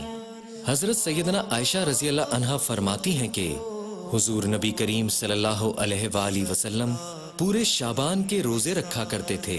मैंने एक बार अर्ज की, या रसूलल्लाह सल्लल्लाहु अलैहि वसल्लम, क्या सब महीनों में आपके नजदीक ज्यादा पसंदीदा शाबान के रोजे रखना है? तो आप सल्लल्लाहु अलैहि वसल्लम ने इरशाद फरमाया, अल्लाह तबारक व तआला इस साल मरने वाली हर जान को लिख लेता है, और मुझे ये पसंद है कि मेरा वक्त रुखसत आए और रोजादार हूँ। शब बारात मुसलमानों के लिए इंतहाई मुकद्दस रात है। इस रात पर तमाम उम्मत मुस्लिमा का ईमान है कि हमारे आने वाले साल के लिए रिज्क, गुनाह, सवाब, जिंदगी और मौत के तमाम कीमती फैसले कर दिए जाते हैं। ताहम इस रात के लिए खुसूसी इबादत और दुआओं का भी एहतमाम किया जाता है। फरियाद करने वाले अल्लाह के हजूर सजदा रेज होकर अपनी और दूसरों की मगफिरत के लिए दुआ करते हैं। इस बाबरकत रात पर अल्लाह तबारक व तआला हर कलमा पढ़ने वाले की तमाम दुआओं को कबूल करके गुनाहों की मगफिरत कर देता है। Welcome back, good morning Pakistan. और आज आपने नाहिद आपा से सीखा कि हलवे किस तरह तकसीम करने चाहिए। हमने हुरिया की बहुत ही मीठी आवाज़ में अल्लाह का जिक्र किया, नात सुनी, और समीना आपा ने हमें बहुत सारे हलवों की, 2 हलवों की रेसिपी बताई, अभी 3 की और बताएंगी। और सबा जो हैं उनसे हमने और मजीद सवाल करने हैं, लेकिन उससे पहले मैं चाहूँगी समीना आपा, आपने सूजी का हलवा, सूजी और चने की दाल का हलवा का आपने बता दिया था। आप बाकी और क्या बताएं? बेसन का बनाया है, बेसन की कतली जिसे कहते हैं। उसके लिए हमने ये किया था कि जैसे कि बेसन आपके पास 3 कप। बेसन की कतली कौन सी वाली है, जरा मुझे बता दें तो हम फिर इसको एक्सप्लेन करते हैं। ये आप छू के देखें, ये जान ठीक है। बेसन का हलवा क्योंकि चने की दाल को पीस के बेसन बनता है। जी, लेकिन चने की दाल अलग होती है और बेसन का अलग है। बेसन सारा बिल्कुल पिसा हुआ आपको मिलेगा। अच्छा, बेसन का हलवा कैसे बनेगा? 3 कप बेसन ले लें, उसमें आपने डालना है तकरीबन 2 टेबलस्पून आपने घी डालना है, ठीक है, डाल के, और 2 टेबलस्पून ही आपने उसमें दूध डालना है, डाल के चॉपर में डाल के थोड़ा सा चॉपराइज कर लें, यानी मिक्स हो जाए अच्छे से। हाथ से करना चाहे हाथ से भी कर लें। उसके बाद आपने शीरा बनाना है। शीरा भी इसका जरा सा गाढ़ा बनता है, वही 2 तार का शीरा। 3 कप आपने चीनी ले ली और उसमें आपने आधा कप पानी डाल के बहुत स्लो हीट पे रखना है ताकि शीरा अच्छा गाढ़ा सा बन जाए। अच्छा, एक चीज़ मैं आपको बताऊं कि जब आपने बेसन भूना उसके बाद आपने शीरा बनाया, दोनों चीज़ों को ठंडा कर लें पहले। अच्छा, ठीक है, दोनों चीज़ें जब ठंडी रूम टेम्परेचर पे आ जाएंगी फिर आपने उनको मिक्स करना है, ठीक है। वरना अगर शीरा गर्म होगा, जैसे ही आप वो डालेंगे एकदम से वो मिक्स हो जाएगा और सख्त हो जाएगा बहुत हलवा। आप जब देखेंगे अच्छे से दोनों ठंडे हो गए, ठंडे से मेरा रूम टेम्परेचर पर आ जाए, उसके बाद अच्छी तरह उसको मिक्स करें। उसी में जब वो एक जाल सा बनने लगे, जैसे वो जाल बने फौरन ग्रीस पैन में डाल दें। अब आप देखें बहुत अच्छा जमा हुआ हलवा वो है, बहुत अच्छी छोटी जमेगा नहीं वो। ठंडा करने की जो बात बोली है, जी वो बहुत जरूरी है, वो ठीक है। अच्छा, उसके बाद हमने पाइनएप्पल का हलवा। ठीक है, अब वो पाइनएप्पल वाला हलवा कौन सा है? ये वाला है, ये सबसे पहला जो मेरी पाइनएप्पल का हलवा मेरी कुर्सी के करीब है, ये इसका क्लोज बना लें, ठीक है। अच्छा, इसमें आपने क्या करना है कि इसमें जैसे आपके पास 1 कप के करीब आपके पास पाइनएप्पल है, 10 वाले ले लें, लेकिन पानी अच्छा से उसको निचोड़ देना, जो जूस होता है बिल्कुल निचोड़ लें, बिल्कुल ड्राई कर लें। उसके बाद आपने चॉपर में डाल के सिर्फ 1 दफा आपने दबाना है बटन उसका, ताकि हल्का सा चंकी हो जाए।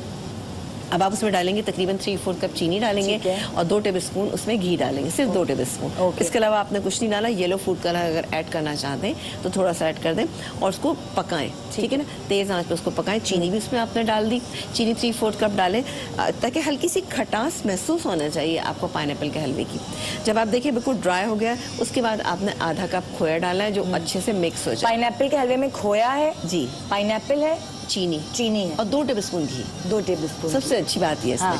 अच्छा, इसमें आपने आधा कप खोया डाला, उसको मिक्स कर लिया।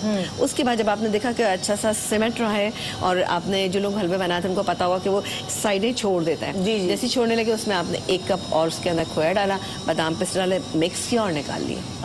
अच्छा, ये हलवा जमता नहीं है, इसको आपने ऐसे ही खाना है। अच्छा, हलवा मैंने इसलिए बना दिया है कि जब कभी आप घर में अपने कोई डिनर वगैरह करते हैं, आपने बहुत सारी चीज़ें, पाइनएप्पल के हलवे से एक जरा सा साउंड अच्छी इसकी, तो सुनने में अच्छा लगता है, मॉडर्न हलवा लगता है। मॉडर्न हलवा, ठीक है। अच्छा, ये जो सबसे आखिर में रखा हुआ है, ये हमने बनाया है डबल रोटी का हलवा। डबल रोटी का हलवा। अच्छा, इसमें हमने किया था कि हमने तकरीबन ये डबल रोटी का हलवा, ये वाला ये वाला, जी हाँ, ठीक है। ये देखिए, आप इसका क्लोज बना लें, ये वाला, ठीक है। हाँ, इसमें हमने 6 स्लाइस लिए ब्रेड के, इसके कॉर्नर्स निकाल लिए और छोटे छोटे पीसेस कर लिए, ठीक है। और उसके बाद तकरीबन इसमें मैंने डाला था 3/4 कप घी डाला और उसके अंदर इसको हल्का फ्राई किया, ठीक है। बहुत जरा सा मामूली कलर चेंज हुआ तो उसमें 4 अदद अंडे, नरम रहेंगे, उसको कड़क नहीं करना, नहीं कड़क नहीं करना, नरम रहेंगे। आप देखिए कलर चेंज नहीं हुआ है। 4 अदद अंडे लिए, उसमें 1 कप दूध डाला, उसमें 3/4 कप चीनी डाली, ठीक है। अच्छी तरह से मिक्स कर लिया। मिक्स करने के बाद जब देखा कि हल्का सा पे कलर आ गया, वो अंडों का मिक्सचर डाल दिया, डाल के अब जब मिक्सचर जो है वो पूरा डाल के बीट किया हुआ था। बहुत ज़्यादा बीट नहीं करना, बस मिक्स कर लें, जिसमें चीनी है, दूध है, और उसके बाद उसमें आप चाहें तो छोटी इलायची भी डाल सकते हैं। पाउडर फॉर्म में मैंने डाली, मिक्स किया, और उसके बाद जब देखा कि अंडे पक गए हैं, हलवा सिमटना शुरू हो गया, निकाला और बहुत सारे बादाम पिस्ते डाले और खोया डाल लिया। अब देखिए हलवों की जो जान होती है ना, वो होता है कि एक तो ये कि आपने अच्छा उसको भुना हुआ हो, दूसरी बात ये थी कि उसमें आपने बादाम पिस्ते खासे तादाद में डाले हुए। अभी डिपेंड करता है, अब आपको बहुत ज़्यादा लग रहे होंगे, हो सकता है बहुत सारी ख़वातीन ये कह रही हूँ कि ये हमारा बजट ख़राब करें, लेकिन आपकी मर्जी, आप जितना जो भी आपको आज 5 हलवे हमने बताए, तो आप उसके कोई भी आप अपने घर में आज बना सकते हैं। सबा आपसे सवाल करना चाहूँगी, आज की रात को जो मैंने अपने इधर उधर से बड़े बुजुर्गों से सुना है, आज की रात को मुर्दों की ईद भी कहा जाता है, तो इस पर कितनी सदाकत है? होता है ना कभी कभार हम सुनते हैं, हमें उसकी बारे में पता नहीं होता कि इसका बैकग्राउंड क्या है, बस सुन रहे हैं हम, तो उसके हवाले से बताएं। देखिए शरीयत में इस हवाले से किसी किस्म की कोई वजाहत नहीं मिलती है। ठीक है। अलबत्ता हो सकता है कि इसलिए ये बात मारूफ हो गई हो कि ईसाले सवाब कसरत से किया जाता है, तो मुर्दों के लिए जाहिर है कि खुशी का बाइस होती है ये चीज़, तो हो सकता है इस हवाले से कहते हों कि इसको मुर्दों की ईद। बहरहाल गालिबन इस हवाले से कोई रिवायत शरीयत में नहीं मिलती है। आज सब लोग रात में कब्रिस्तान जाते हैं अपने प्यारों की फातिहा पढ़ने, और कब्रिस्तान पे एक रश का समा होता है। जी, ये ज़रूर हुजूर अलैहिस्सलातु वस्सलाम से साबित है कि कब्रिस्तान पर जाते थे, और हज़रत आयशा रज़ियल्लाहु ताला अन्हा फरमाती हैं कि मैंने हुजूर अलैहिस्सलातु वस्सलाम को निस्फ शाबान में घर में नहीं पाया, हुजरा मुबारका में नहीं पाया, मैंने तलाश किया तो हुजूर अलैहिस्सलातु वस्सलाम जन्नतुल बक़ी में मिले। अच्छा। और सरकार अलैहिस्सलातु वस्सलाम ने फरमाया कि लोग इस रात से गाफिल हैं, और ये वो रात है कि अल्लाह तबारक व तआला बंदों के करीब होता है, यानी आसमान दुनिया पर तजल्ली फरमाता है, और फिर अल्लाह तबारक व तआला अपने बंदों की बख्शिश फरमाता है। जैसा कि मैंने अभी अर्ज़ किया था कि बनु कल्ब की बकरियों के बालों से भी ज़्यादा अल्लाह तबारक व तआला बंदों को बख्श देता है। तो ये रात की फजीलत के एतबार से है, और अगर कब्रिस्तान में जाएं तो यकीनन सरकार अलैहिस्सलातु वस्सलाम की सुन्नत मुबारका है, इससे दिलों को की नरमी हासिल होती है और खशियत इलाही का सबब बनती है। अच्छा, क्या खवातीन जा सकती हैं कब्रिस्तान आज? देखें, कब्रिस्तान पर खवातीन का जाने का उलमा कराम मना फरमाते हैं। चंद कंडीशंस हैं कि जिनके साथ इजाज़त दी गई है, यानी बापर्दा होकर जाएंगी, इसके अलावा और चंद कंडीशंस हैं, लेकिन चूंकि इसका आम तौर पर खवातीन एहतमाम नहीं करती हैं। बहुत सारी बेटियां ऐसी हैं जो अपने अब्बा जो उनके अब्बू हैं, या उनके जो बहुत सारी बीवियां हैं, अपने हस्बैंड्स की जब उनकी मौत हुई तो शरीक नहीं हो सकी, पाकिस्तान में नहीं थी, पाकिस्तान से बाहर थी, तो क्या जब वो फातिहा पढ़ने जाना चाहें कब्रिस्तान तो क्या वो नहीं? देखिए, खवातीन के लिए बेहतर यही है कि वो घर में इस चीज़ का एहतमाम करें। मैं अपना पर्सनल तजर्बा आपको बताऊं, मैंने एक ऐसी खातून भी देखी हैं कि उनके शौहर का इंतकाल हुआ था। वो इद्दत में थी, उनके वालिद का भी उसी दौरान इंतकाल हो गया। अच्छा। उनके घर वालों ने उनसे कहा कि आप अपने वालिद के जनाजे में जाएं, वो करीब ही रहते थे, तो उन्होंने कहा कि मैं अल्लाह की रज़ा में राज़ी हूँ, मुझ पर अल्लाह तबारक व तआला ने इद्दत लाजिम फरमाई है, मैं अपने वालिद से क़यामत के दिन मिल लूँगी। तो देखें, ये लोगों का तकवा होता है, और शरीयत इस चीज़ से मना करती है कि जाकर, अब जाहिर है कि जो खातून अपने वालिद की कब्र पर जा रही हैं वो अपने जज्बात पर काबू नहीं पा सकेंगी, और वहाँ जाकर नोहा करेंगी, और जो जाकर नोहा करे उसके लिए वो जब कब्रिस्तान की जाने के घर से इरादे से निकलेगी कब्रिस्तान जाने के, जब से अल्लाह तबारक व तआला के फरिश्ते लानत नाजिल फरमाते हैं। अच्छा, ये भी होता है कि बहुत सारे लोग 7 नीम के पत्ते डाल के ना पानी में, और गर्म पानी में, और उससे नहाते हैं ताकि वो बेरी के पत्ते सॉरी हाँ, बेरी के पत्ते, ताकि वो सारा साल जो है बीमारियों से दूर रहें, इस जादू टोने से दूर है। तो इसमें क्या सदाकत है? जी, इस हवाले से सालिहीन का तरीका रहा है। रिवायात मिलती हैं कि बेरी के चंद पत्ते लेकर उनको पानी में बॉईल कर लिया जाए, फिर गुस्ल के पानी में उसको डालकर उससे नहा लिया जाए। यहाँ पर मैं एक बात की वजाहत करना चाहूँगी, रात हम किसको कहते हैं? हमारी किसी की 10 बजे रात शुरू होती है, किसी की 2 बजे रात शुरू होती है, किसी की 12 बजे रात शुरू होती है। शरई एतबार से रात यहाँ मगरिब के बाद से, यानी जब मगरिब की अजान होगी तो वो रात शुमार होगी सुबह फजर तुलू होने तक। इस पीरियड में अगर कोई गुस्ल करता है बेरी के पत्तों से, जो मैंने अभी तरीका बताया उसके मुताबिक, तो ये सालिहीन का तरीका रहा है, और इसका नतीजा ये होता है कि साल भर जो जादू का असर होता है वो ख़त्म हो जाता है, उससे हिफाजत हो जाती है। अच्छा। तो अगर कोई इसका एहतमाम करता है तो इसमें किसी किस्म की कोई कबाहत नहीं। इस महीने को हुजूर अकरम सल्लल्लाहु अलैहि वसल्लम का महीना कहा जाता है, क्यों? सरकार इससे पहले वाले महीने को अल्लाह तबारक व तआला का महीना करार दिया गया, फिर उसके बाद ये दरमियान का महीना है, रसूलुल्लाह सल्लल्लाहु अलैहि वसल्लम ने फरमाया मेरा महीना है। तो कसरत से सरकार अलैहिस्सलाम ने इबादत फरमाई। और फिर इसके बाद के महीने को फरमाया गया बंदों का महीना। तो ये तरतीब एक तसलसल आ गया कि पहले अल्लाह का, फिर उसके बाद रसूलुल्लाह सल्लल्लाहु अलैहि वसल्लम का, और उसके बाद बंदों का महीना। एक और निदा मैं बात कहूँगी कि लोग जब कब्रिस्तान जाते हैं और ये जो चिराग करते हैं, आग से हमें दूर रहने को कहा गया। अल्लाहुम्मा अजिरनी मिनन नार पढ़े, और कहते हैं आग से जब दूर रखने को कहा गया है, तो आप कब्रों पे जब जाते हैं फूल जरूर डालें। हुजूर पाक ये चीजें मत जलाएं, क्योंकि आग से दूर रहने के लिए कहा गया। और हम ये दूर वालों की वो खास तौर पर कब्र पर आग जलाने से मना किया गया, और ये सरकार अलैहिस्सलाम ने वाज़ेह तौर पर इससे मना फरमाया। और जाकर कैंडल्स वगैरह जलाते हैं, और ख़ास तौर पे इस रात में जो दिए वगैरह जलाने का एहतमाम होता है, देखें वहाँ पर तो हुजूर अलैहिस्सलाम ने ही मना फरमा दिया कि ये आग का एहतमाम वहाँ पर ना किया जाए। अगरबत्ती भी जलाते हैं लोग। जी बिल्कुल, उससे भी वो भी चूँकि इसी चीज से रिलेटेड है कि अगर आप मोमबत्ती जला रहे हैं, बस आग की कोई चीज सरकार अगरबत्ती भी ना नहीं जलानी चाहिए। फूल है ना। जी बिल्कुल। कहते हैं ना, एक दफा हुजूर सल्लल्लाहु अलैहि वसल्लम गुजर रहे थे कब्रिस्तान से, तो उस वक्त साहबा कुछ पूछते नहीं थे। उन्होंने एक टहनी तोड़ी और उस कब्र पे रख दी। जब वो आगे जाके बैठे तो साहबा ने पूछा, तो हुजूर सल्लल्लाहु अलैहि वसल्लम फरमाया अजाब हो रहा था। जब कोई ताज़ी चीज़ आप रखते हैं, पत्ते रखे, जब तक वो सूखेंगे नहीं तो अजाब नहीं होगा। अच्छा, जैसे रात को अगर जाएं कब्रिस्तान, तो अपने प्यारों के लिए पढ़ना क्या चाहिए? ईसाले सवाब जो भी आप पढ़कर, जो आप आसानी और सही तौर पे पढ़ सकें। देखें बारहा इस चीज़ को उलमा कराम वाज़े फरमाते हैं कि क़िराअत की जाती है लेकिन सही अंदाज में नहीं की जाती। तो जो सही अंदाज में आप क़िराअत कर सकते हैं वही आपके लिए नाफ़े होगी। जो सूरतें आप सही अंदाज में तजवीद के साथ पढ़ सकें वही ईसाले सवाब के लिए ज़्यादा बेहतर होंगी। अलबत्ता अगर सूरह यासीन वगैरह की तिलावत की जाए, सूरह मुल्क वगैरह की तिलावत की जाए, तो ये बाइस बरकत ज़रूर है, और इसके हवाले से रिवायात भी मिलती हैं। क्या बच्चियाँ, छोटी बच्चियाँ जा सकती हैं कब्रिस्तान? देखें, औरतों को चूंकि मना फरमाया गया कि औरतें एहतियात करें इस काम में। अगर आप बच्चों को आदत डालेंगे तो ज़ाहिर है वो बड़े होकर भी इस चीज़ की डिमांड करेंगी। तो बचपन से उनको मना किया जाए, और ख़वातीन के लिए यही एहतमाम ज़्यादा बेहतर है कि घर में ही वो इबादत का और ईसाले सवाब वगैरह का सिलसिला करें। ठीक है जी, एक छोटे सा ब्रेक के बाद हम वापस आते हैं, अपनी गुफ्तगू को आगे बढ़ाते हैं। Good morning Pakistan. है कोई भलाई का तलबगार, हजरत अली रज़ी अल्लाह ताला अन्हु से मरवी है कि नबी करीम सल्लल्लाहु अलैहि वसल्लम का फरमाने आली शान है, जब 15 शाबान की रात आए तो उसमें क़याम यानी इबादत करो और दिन में रोजा रखो। बेशक अल्लाह तबारक व तआला गुरूब आफ्ताब से आसमान दुनिया पर खास तजल्ली फरमाता है और कहता है कोई मुझसे मग़फ़िरत तलब करने वाला कि उसे बख्श दूं, है कोई रोजी तलब करने वाला कि उसे रोजी दूं, है कोई मुसीबत ज़दा कि उसे आफियत दूं, है कोई ऐसा, और ये उस वक्त तक फरमाता रहता है कि फजर तुलू हो जाए। भलाई के दरवाजे। उम्मुल मोमिनीन सैयदा आयशा सिद्दीका रज़ी अल्लाह अन्हा फरमाती हैं, मैंने नबी करीम सल्लल्लाहु अलैहि वसल्लम को फरमाते हुए सुना कि अल्लाह तबारक व तआला खास तौर पर 4 रातों में भलाइयों के दरवाजे खोल देता है।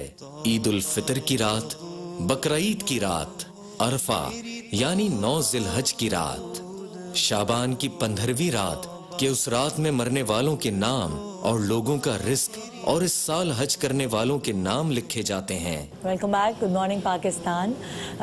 सबा से हम बहुत सारे सवालात कर रहे हैं और हमें बहुत नॉलेज गेन हो रही है, और एक सवाल, ख़ास सवाल आपसे करना चाहूँगी, जो कि एक डराने वाला सवाल भी है लोगों के लिए, लेकिन अच्छा है सही वक्त पर अपने आप को रोक लिया जाए तो अच्छा रहेगा। कौन से ऐसे लोग हैं जिनकी आज रात भी मग़फ़िरत नहीं होती?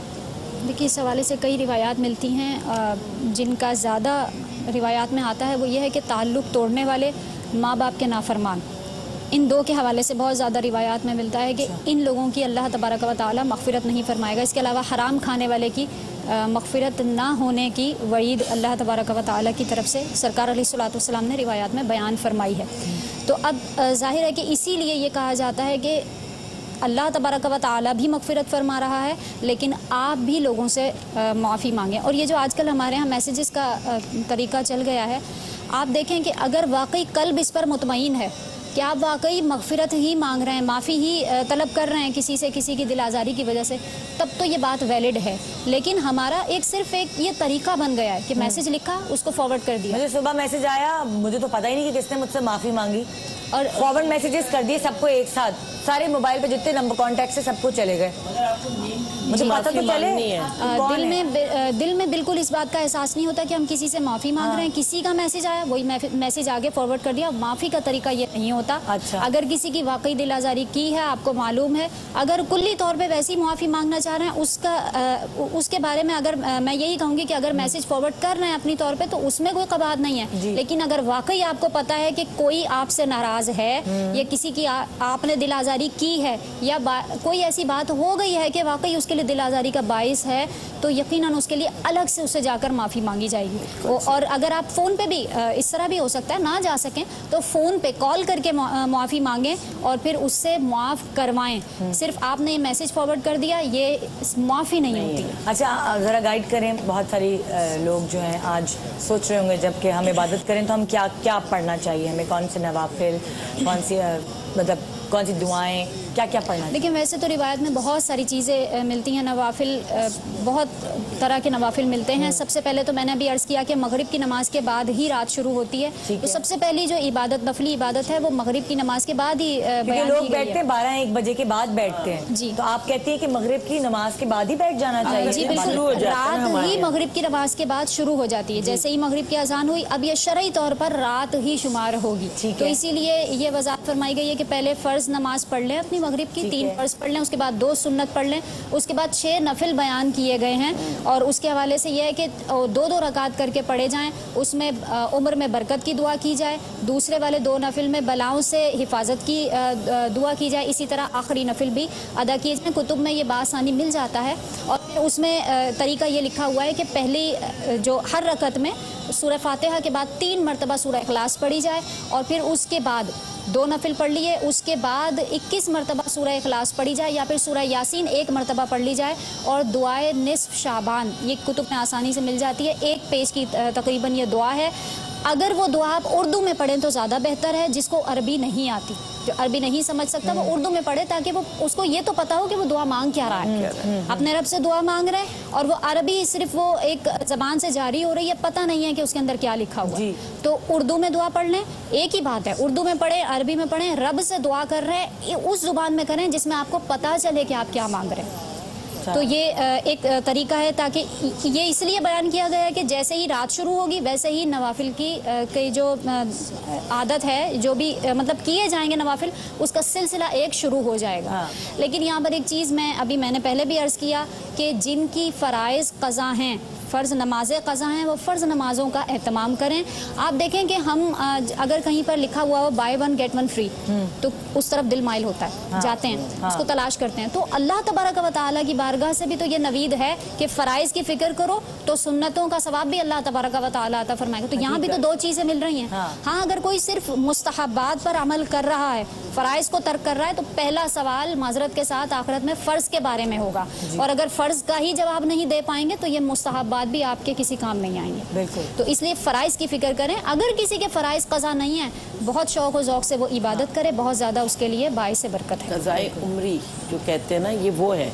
क़ज़ाए उम्री जो आपकी नमाज़ें क़ज़ा हुई हैं, इनको पहले आप पूरा नियत आपने बस बांधनी है उसकी क़ज़ाए उम्री की, ताकि हमारे वो तो माफ़ हों, क्योंकि उसका जब पूछा जाएगा नफिल से पहले तो फ़र्ज़ के बारे में। और सलातुल खैर का भी मैंने अभी शुरू में अर्ज़ किया था कि सलातुल खैर के बारे में जो सहाबा किराम ने बताया, वो 100 नफिल पढ़े जाते हैं। अच्छा। हर नफिल की हर रकात में सूरह फातिहा के बाद 10 मरतबा सूरह इखलास पढ़ी जाती है। ठीक है। अब आप देखें कि ये कितनी लंबी नमाज होगी, तकरीबन कमोबेश पूरी रात लग जाएगी। बिल्कुल। अगर इस नमाज की जगह आप अपनी फ़र्ज़ जो आपकी क़ज़ा हैं उनकी अदायगी की कोशिश करें, तो मैं समझती हूँ कि शायद 100 से ज़्यादा नमाजें आप क़ज़ा अपनी पूरी कर सकते हैं। तो जाहिर है कि वो नफिल की भी जो 100 नफिल थे उससे बढ़कर आपको सवाब मिला और वो फ़राइज़ भी अदा हो गए। तो फ़राइज़ की अदायगी की कोशिश करें। जो आपकी क़ज़ा उम्री आपकी है, पहले उम्र में क़ज़ा हो चुके हैं, उनकी अदायगी की ज़्यादा फिक्र की है। ठीक है, बहुत शुक्रिया आप सब लोगों का, सारे एक्सपर्ट्स का। आज बहुत कुछ सीखा हमने इस प्रोग्राम से और यकीन जाने दिल को इतना सुकून मिलता है इस तरह के प्रोग्राम्स करके, एक तसल्ली सी हो जाती है। सुबह एक पाकीज़ा सुबह मुझे लगता है ऐसे प्रोग्राम्स करने के बाद होती है। इंशाल्लाह आज आपका दिन भी बहुत अच्छा गुजरेगा। जिनसे गिले शिकवे हैं, जिनके लिए दिलों में बुग़्ज़ कहते हैं या आप दिल में मैल रखते हैं, उन सबको माफ़ फरमा दें।